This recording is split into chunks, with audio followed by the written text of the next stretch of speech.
Ça va? Est-ce que tu as un problème? Je dois aller chercher du ciment pour mon chantier là, mais c'est compliqué. Qu'est-ce qui est compliqué? Trouver un camion, aller à l'usine, attendre là-bas jusqu'à... Toi, tu aimes te fatiguer quoi? Tu ne connais pas les magasins Binastor? Il y en a partout, même en tant que Carrefour ici. Binastor. Ah, le magasin jaune-bleu là. Voilà, ils ont toujours du ciment bélier et ils peuvent même te livrer. Je vais aller là-bas au lieu de me fatiguer. C'est tout. Binastor, le ciment bélier n'a jamais été aussi proche de vous. Que devons-nous entendre par cour intérieur? Par cour intérieur, on doit entendre l'espace qui est situé entre la limite séparative d'un bâtiment et le bâtiment lui-même, en avant comme en arrière. C'est-à-dire qu'on peut avoir une cour intérieure en avant et puis une cour intérieure à l'arrière, si le bâtiment est disposé en tant que tel. Mais quand on parle généralement de cour intérieure, on a un espace qui est un peu grand. Le simple recul d'1,50 m, de 2 mètres ne fait pas une cour intérieure. Ce qui fait une cour intérieure, c'est beaucoup plus 4-5 mètres à l'arrière ou en avant du bâtiment par rapport à la limite séparative. Quels sont les différents types d'aménagements que nous pouvons faire dans une cour intérieure? Dans une cour intérieure, il y a beaucoup d'aménagements qu'on peut faire. À ce niveau, tout dépend du standing. Par rapport à un certain grand standing, on a une piscine, on a un préau. Mais par rapport à un standing aussi modeste, on a peut-être un espace au sol qui est marqué, qui permet de faire la vaisselle. Et puis on a à la limite le logement du personnel de maison. Quels conseils pouvez-vous donner à ceux qui optent pour des aménagements à partir d'éléments fabriqués tels que les gravillons lavés, carreaux, pavés? Quand on a une cour intérieure, ce qu'il faut faire, c'est déjà de faire un aménagement. Une partie en gazonné et puis une partie qui pourrait être des gravillons lavés et autres.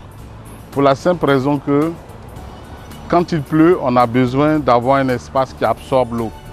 Si l'arrière-cour ou l'avant-cour est complètement dallé, ça voudrait dire que l'eau va encore se retrouver vers la voie, c'est-à-dire l'eau va partir vers le caniveau et ça va augmenter le volume d'eau qui est en circulation. Donc, je conseille plutôt un aménagement assez flexible.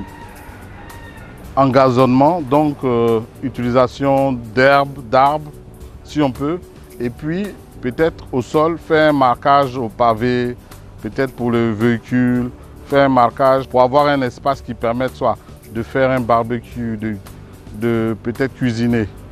Je conseille un aménagement qui permette d'avoir un espace suffisant en utilisant de la végétation et puis au besoin un espace qui est un dallage au sol mais qui permet de marquer un espace qui va servir à soit une réunion ou peut-être même qui va servir à faire la vaisselle ou la lessive. Voilà ce que je conseille pour ceux qui veulent faire un aménagement intérieur.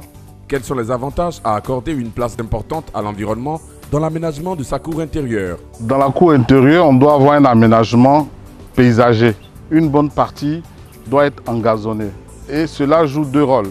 D'abord, ça permet déjà pour les eaux de pluie de les laisser infiltrer. Ça permet aussi d'avoir une belle pelouse.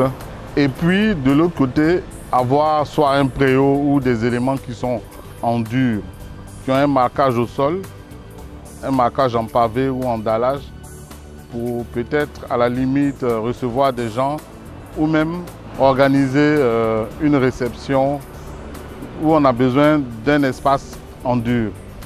Je pense que ce qui est conseillé, c'est d'allier à la fois un aménagement souple avec de la végétation. Ça peut être un bon engazonnement avec quelques arbres, des arbustes et puis avoir aussi un espace qui est marqué au sol, en pavé ou même en dallage.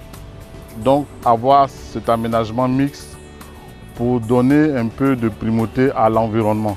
Il ne faut pas systématiquement daller l'arrière-cour, comme certains le disent, non, les gazons envoient les insectes. Non, il faut laisser une bonne place à l'engazonnement et puis au besoin, avoir un petit espace qui est dallé.